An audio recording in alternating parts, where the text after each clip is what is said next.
Welcome back to another technical deep dive here in the debug zone.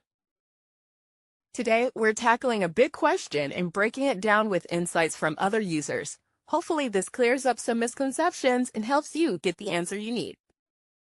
So, buckle up, stay a little curious, and let's jump right in.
And that's a wrap.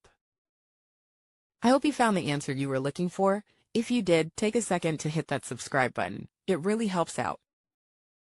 And let me know in the comments which solution worked best for you. See you next time in the debug zone.